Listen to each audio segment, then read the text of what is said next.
গুলি গাঁও এই গোটেই হেৰিটো আমি উন্নয়ন কাম একো নকৰোঁ ভাবো কি হিচাপত তাৰমানে কৰে সিহঁতে দম দি সেই ধমকি দি পানি ভোট বিচাৰে নেকি এইটো লাজৰ কথা কি দুখৰ বিষয় এতিয়া পইচাটো দিবলৈ মন নহ'লেও দিবলগীয়া হৈছে নহয় এতিয়া আপোনালোকে গৌৰৱ গগৈক ভোট দিছিলে নহয় ইলেকশ্যনৰ সময় আহিব তেতিয়া আকৌ বাইদেউ কৰি ঘৰে ঘৰে সোমাব তেওঁৰ ফালৰ মানুহ সেইকেইজনকে অলপ হেৰি কৰে আন মানুহ গ'লে মানে ভাল হেৰি নাপায় আৰু সেই ভূমিপুত্ৰসকলৰ যদি এনে অৱস্থা তেতিয়া আমাক ক'বলৈ একো নাই পুনৰবাৰ এটা নতুন ভিডিঅ'লৈ আপোনাক সকলোকে স্বাগতম জনাইছোঁ আৰু বৰ্তমান মই উপস্থিত আছোঁ মৰিয়নিৰ লাহিং এৰা গাঁৱত আৰু মই এটা প্ৰথমতে আপোনালোকক দৃশ্য দেখুৱাই লৈছোঁ স্ক্ৰীণত প্ৰথমতে এইটো দৃশ্য চাই লওক ভাদ মাহৰ সময়ত মহিলাসকল সাধাৰণতে নামঘৰত নাম লোৱাত ব্যস্ত থাকে তাৰ বিপৰীতে এই দৃশ্যটো আপোনালোকে চাওক মহিলাসকলে কেনেদৰে হাতত কোৰ বেলচা লৈ এটা পথ নিৰ্মাণ কৰি আছে হয় এই দৃশ্য মৰিয়নি সমষ্টিৰ লাহিং এৰা গাঁৱৰ এইসকল মহিলা পুৰুষ ওলাই আহিছে আৰু ভাদ মাহত কিন্তু তেওঁলোকে নাম গোৱাৰ পৰিৱৰ্তে এতিয়া এনেদৰে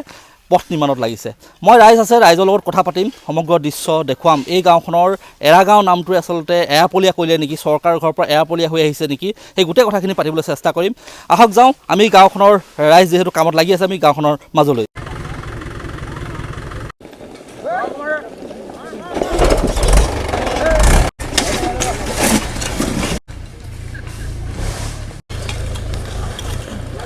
এতিয়া সময় প্ৰায় 2 বাজি গৈছে আবেলি হৈছে কিন্তু এইসকল লোক যিসকল লোক বৰ্তমান দেখিছে এইসকল লোক পুৱা 7 বজাৰ পৰা এনেদৰে তেওঁলোকে কাম কৰি আছে তেওঁলোকে পথত এনেদৰে শিল দিছে তেওঁলোকে এনেদৰে পথ চফা কৰিছে পথটো নিৰ্মাণ কৰিছে চৰকাৰ যিহেতু আছে গাঁও পঞ্চায়ত আছে চৰকাৰে সদায় দাবী কৰি আহিছে যে গ্ৰামাঞ্চলৰ পথৰ উন্নয়ন হৈছে পথ উন্নয়ন হৈছে বহুত উন্নয়ন হোৱাৰ কথা কৈ আহিছে চৰকাৰে কিন্তু তাৰ বিপৰীতে কিন্তু এই দৃশ্য কিন্তু আজি এওঁলোক ওলাই আহিছে এওঁলোকে নিজৰ গাঁঠিৰ ধন জেপৰ ধন খৰচ কৰি এনেদৰে তেওঁলোকে পথ নিৰ্মাণ কৰিছে এইসমূহ শিল যি দেখিছে এইসমূহ শিল তেওঁলোকে এটকা দুটকাকৈ তেওঁলোকে গাঁৱৰ পৰা মানুহৰ পৰা সংগ্ৰহ কৰি এনেদৰে তেওঁলোকে শিল কিনি আনিছে আৰু তেওঁলোকে আজি শ্ৰমদান কৰি এনেদৰে নিজৰ পথটো আজি তেওঁলোকে ঠিক ঠাক কৰিছে ভাল কৰিছে কাৰণ তেওঁলোকে যেতিয়া আশা কৰিছিল যে চৰকাৰ তেওঁলোকে নিৰ্বাচিত কৰা চৰকাৰখনে বা জনপ্ৰতিনিধিয়ে এই পথটো নিৰ্মাণ কৰি দিব কিন্তু সেই আশা তেওঁলোকৰ পূৰণ নহ'ল বছৰ ধৰি তেওঁলোকে যাতনা ভুগিছে যন্ত্ৰণা ভুগি আহিছে এই পথটো বিধ্বস্ত পথ দ গাঁত যাৰ কাৰণে তেওঁলোকে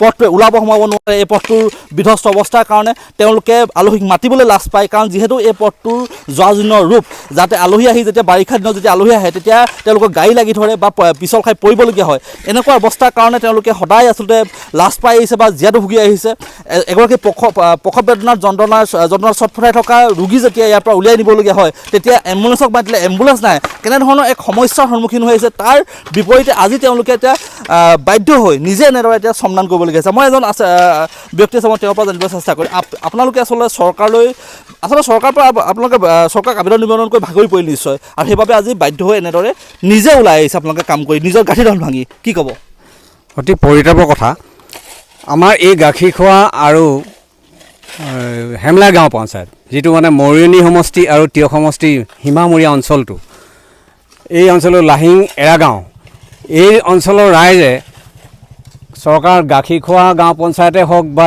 মৰিয়নি তিয়ক সমষ্টিৰ প্ৰতিনিধিয়ে হওক আৰু মৰিয়নি সমষ্টিৰ প্ৰতিনিধি হওক আমি সকলোকে ক'লোঁ 18 বছৰে কিন্তু ৰাস্তাটো সম্পূৰ্ণ কৰি দিব নোৱাৰিলে কোনো যাতায়াতৰ উপযোগী কৰি দিব নোৱাৰিলে কেনেকুৱা হয় বাৰিষা দিনত যেতিয়া বৰষুণ কেনেকুৱা অৱস্থা হয় বাৰিষা দিনত আমাৰ এতিয়া কোনোবা এজন যদি হঠাতে বেমাৰ ওলাই যায় বেমাৰীটো নিবলৈ আমি এচুৱা আকৌ কান্ধত তুলি পেলাই গাড়ীত তুলিবগৈলগীয়া হয় অন্যহাতে যিটো লেভেল ক্ৰছিং ৰেল লাইনটো আমাৰ যিটো মানে আমি লাহিঙৰ চকুলো বুলি এতিয়া আমি অভিহিত কৰিবলৈ ধৰিছোঁ এই ৰেল ক্ৰছিং উত্তৰ সীমান্ত ৰেলপথটো সেই ৰেলপথটোৰ পৰা আমাৰ এইটো অঞ্চলৰ ৰাইজ কেনিও ওলাই যাব নোৱাৰে অন্য হাতেদি যিটো বিকল্প পথ আছে সেই পথটো জৰাজীৰ্ণ আমি বিভাগীয় কৰ্তৃপক্ষক আজি 18 বছৰে আবেদন নিবেদন কৰি ইয়াৰ পৰা কোনো সদুত্তৰ নাপালোঁ কোনো এটা ব্যৱস্থা নকৰিলে এই যে এতিয়া শিলবোৰ পেলাইছে এইবিলাক আপোনালোকে কেনেকৈ যোগাৰ কৰিছে এইবিলাক এইটোতো বৰ ডাঙৰ কথা এতিয়া ইয়াত আমি যিটো পইচা আমি গোটাইছোঁ এইটো আমাৰ বৰ মানে দুখ লগা কথা যিসকলে আজি বোলে হাজিৰা কৰিবলৈ যাম বোলে মই আজিতো লাগিব নোৱাৰিম কোনোবাই কৈছে যে মই লাগিলে পইচাকে দি থৈ যাম মই হাজিৰাটোৱে টকা 100 দি থৈ যাওঁ আৰু কালিলৈ বোলে মই ইয়াত কিবা এটা হ'লেও লাগি দিম এনেকুৱাকৈ পইচা তোলা হৈছে আচলতে এই অঞ্চলটোত ইমান চাকৰি কৰা মানুহ বা ইমান ধনী মানুহৰ এইটো অঞ্চল বসতি প্ৰধান অঞ্চল নহয় চব খাতি খোৱা মানুহ দুডৰা মাটি আছে তাকে অনবৰত খেতি কৰি ইয়াতে যেনে তেনে চলি আছে এতিয়া এই অঞ্চলৰ ৰাইজে এতিয়া এই নিজৰ ভাতমুঠি মোকলাবলৈকে চিন্তা কৰিব লাগে। আকৌ এতিয়া আমাৰ নিজৰ ৰাস্তাটো বেমাৰীজন নিবলৈ আমি গাড়ীখন কেনেকৈ উলিয়াই জনপ্ৰতিনিধি আছে, মইন বিধায়ক আছে, সাংসদ আছে, গাঁও পঞ্চায়ত আছে, কোনো কাৰো চকুত নপৰিল নে এইবিলাক? সেইটো মৰিয়নি সমষ্টিৰ বিধায়ক আছে, তিয় সমষ্টিৰ বিধায়ক আছে, গোটেই বিধায়কৰ সংখ্যাটো প্ৰতি বছৰ বিধায়কৰ ইয়াত কেতিয়াও খালী হোৱা নাই। বিধায়কটো থাকে নাই, বিধায়ক আহে নাই, এইবিলাক পদ দেখিছে তেতিয়া? বিধায়ক মানে কি যেতিয়া ইলেকশ্যনৰ আগত আহিব, আকৌ ইলেকশ্যনৰ আগতহে আহিব, নিজে নিজে আহিব। এতিয়া আকৌ তেওঁলোকক মাতিবগৈ লাগে, গামোচা পিন্ধাব লাগে, সেই তেনেকুৱা নিচিনা হৈ আছে। নিশ্চয়কৈ আমি এনেকুৱা এটা কথা ভাবিছোঁ, বুজিছেনে? আমি আৰু এই বছৰ আজি এবছৰ বা দুবছৰৰ পাছতে যিটো মানে বিধানসভা ইলেকশ্যন হ'ব, সেই ইলেকশ্যনত এই বৃহত্তৰ লাহিং অঞ্চলৰ ৰাইজে, অকল এইটো পাৰৰ ৰাইজেই নহয়, আমাৰ ৰেল লাইনটোৱে যিটো ভাগ কৰিছে, ইয়াৰ যিখিনি জ্বালা যন্ত্ৰণা ভুগি আছোঁ, আমি অহাবাৰ ইলেকশ্যনটোকে আমি বৰ্জন কৰিম বুলি আমি আলোচনা বিলোচনা কৰি আছোঁ। 26ত হয়তো আপোনালোকে ভোট বৰ্জনৰ দৰে কাৰ্যসূচী ল'ব। মানে ইতিমধ্যে আমি প্ৰতিটো মুখে মুখে প্ৰতিজন ওলাবই নোৱাৰে যে আমি ভোট নিদিওঁ, আমি এবাৰ বা কোনো ইলেকশ্যনক সহযোগ নকৰোঁ। নিশ্চয়কৈ সেইটো এটা অতি গণতান্ত্ৰিক দেশত এইটো এটা অতিকৈ কঠোৰ সিদ্ধান্ত ৰাইজৰ, কাৰণ যিহেতু তেওঁলোকে উন্নয়নৰ পৰা বঞ্চনা হৈ আছে, তেওঁলোকে প্ৰতিদিনে জীয়াতু ভুগিবলগীয়া হৈছে। যিহেতু তেওঁলোকে এখন নিৰ্বাচিত চৰকাৰ তেওঁলোকে গঠন কৰে, নিৰ্বাচিত প্ৰতিনিধি পঠায়, কাৰণ এইটো কাৰণে পঠায় যে তেওঁলোকৰ দুখ দুৰ্দশাখিনি সমাধান হ'ব লাগে, তেওঁলোকৰ দুখ দুৰ্দশাখিনি ডিছপ্লেত গৈ পাব লাগে। কিন্তু তাৰ বিপৰীতে কিন্তু এতিয়া দেখিবলৈ পোৱা গৈছে যে চৰম বঞ্চনা, প্ৰতাৰণা, আৰু যাৰ ক্ষোভত তেওঁলোকে 2026 চনৰ যি বিধানসভা নিৰ্বাচন আহিছে, ভোট বৰ্জনৰ দৰে কাৰ্যসূচী ল'ব পাৰে।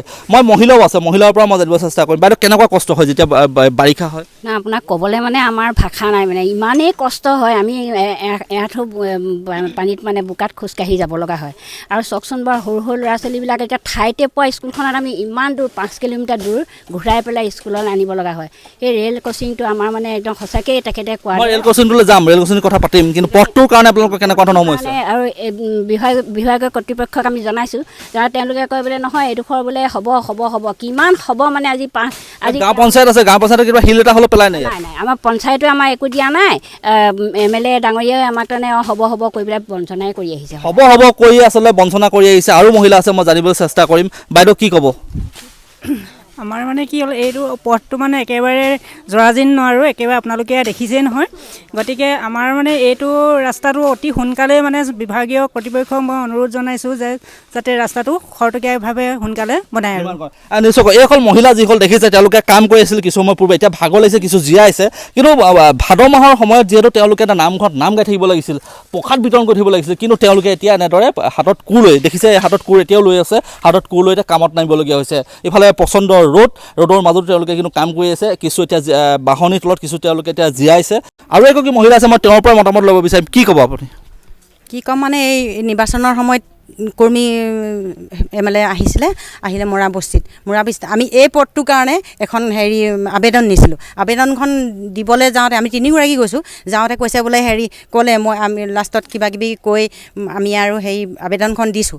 তাৰপিছত ছাৰ, এইখন আমি ৰাস্তাটোৰ কাৰণে দিছোঁ আৰু আপোনালোকক এইখন দিয়ে থাকোঁ, আৰু এই ৰ'ব ৰাখক তেনেকৈ কৈছে। তাৰমানে ৰাখক ৰাখিবলৈ কৈছে আমাক। তাৰমানে সেই কথা ক'বলৈ নিদিলে। আবেদন 1 2খন নহয়, জাপ হৈ গৈছেগৈ। আজি আমাৰ মহিলাসকলেও আবেদন বহুত দিছে, কিন্তু একোৱে গ্ৰাহ্য নকৰে। মানে আপোনালোকে এই পথটো নিৰ্মাণৰ কাৰণে বা আপোনাৰ আবেদন বহুত দিছোঁ। আৰু তাৰ পাছত ক'লে যদিহে আমাক সেই নিৰ্বাচনৰ ইয়াত নিজিকায়, কুলি গাঁও গোটেই হেৰিটোত আমি উন্নয়ন কাম একো নকৰোঁ। এতিয়া নিৰ্বাচনী আগে লোকসভা এতিয়া নিৰ্বাচনী প্ৰচাৰ চলাবলৈ আহিছিলে তেখেতে, তেতিয়া সেই মুৰা বস্তিত আমাৰ ইমান বেয়া লাগিছে। আমাক এষাৰ কথা ক'বলৈও নাপালোঁ, আৰু এতিয়া সেই কেইষাৰ ক'লে আৰু গুচি গ'লগৈ, পতাপত গুচি গ'লগৈ। মানে এনেকুৱা মানে হেৰিত আছে, ভোট মানে দিবই লাগিব তেনেকুৱা ধৰণে কৈছে।